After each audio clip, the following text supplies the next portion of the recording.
Autorickshaw metre പ്രവർത്തിപ്പിച്ചില്ലെങ്കിൽ യാത്ര സൗജന്യമെന്ന sticker പതിപ്പിക്കണമെന്ന സംസ്ഥാന transport authority yoga തീരുമാനം തള്ളിക്കളയുന്നതായി ജില്ലാ auto taxi workers union CITU. പുതിയ തീരുമാനത്തെ തുടർന്ന് വാഹനങ്ങൾ ടെസ്റ്റിംഗ് നടത്താതിരിക്കുകയോ പിഴ ഈടാക്കുകയോ ചെയ്താൽ തൊഴിലാളികളെ പങ്കെടുപ്പിച്ച് സമരം ശക്തമാക്കുമെന്നും നേതാക്കൾ അറിയിച്ചു. സംസ്ഥാന ട്രാൻസ്പോർട്ട് അതോറിറ്റി കമ്മിറ്റിയുടെ പുതിയ തീരുമാനം തൊഴിലാളികളെ ആശങ്കയിലാഴ്ത്തിയിരിക്കുകയാണ്.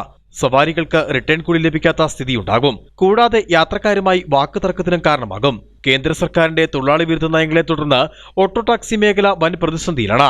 ഇതിനെതിരെ നിരവധി സമരങ്ങൾ നടത്തിയിട്ടും ഭേദഗതി ഉണ്ടായില്ല. പുതിയ തീരുമാനത്തെ തുടർന്ന് വാഹനങ്ങൾ ടെസ്റ്റിംഗ് നടത്താതിരിക്കുകയോ പിഴ ഈടാക്കുകയോ ചെയ്താൽ തൊഴിലാളികളെ സംഘടിപ്പിച്ച് സമരം ശക്തമാക്കുമെന്നും ജില്ലാ സെക്രട്ടറി MC ബിജു പറഞ്ഞു.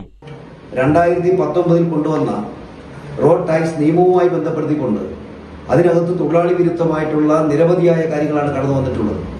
അതിൽ ഭേദഗതി ചെയ്യണം എന്ന് ഞങ്ങൾ നിരവധി സമരത്തിലൂടെ ആവശ്യപ്പെട്ടിട്ടുണ്ട്. എങ്കിൽ പോലും അതിൽ യാതൊരുവിധ നടപടികളും സ്വീകരിക്കാതെ ഈ രൂപത്തിൽ പൊതുസേവനം നടത്തിക്കൊണ്ടിരിക്കുന്ന ഈ തൊഴിലാളികളെ ആകെ ബാധിക്കുന്ന ജനങ്ങളുമായിട്ട് ആകെ സംഘർഷം ഉണ്ടാക്കാൻ കഴിയുന്ന ഒരു നിലപാടാണ് ഇപ്പോൾ എടുത്തിട്ടുള്ളത്.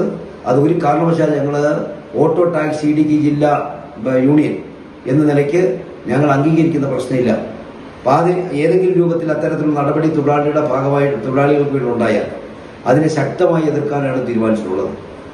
ചില ഉദ്യോഗസ്ഥരുമായിട്ട് നമ്മൾ സംസാരിച്ചപ്പോൾ മനസ്സിലാക്കാൻ കഴിഞ്ഞിട്ടുള്ളത് ട്രാൻസ്പോർട്ട് കമ്മീഷന്റെ ഉത്തരവ് വന്നു എന്ന് തന്നെയാണ് പറഞ്ഞിട്ടുള്ളത്.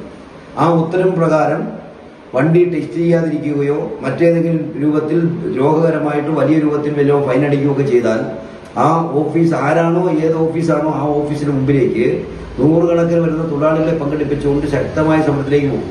പ്രതിഷേധം നടത്തുന്നത് സംബന്ധിച്ച് യൂണിറ്റുകൾക്ക് നിർദ്ദേശം നൽകിയിട്ടുണ്ട്. വിഷയത്തിൽ അടിയന്തര പരിഹാരമുണ്ടാകണം.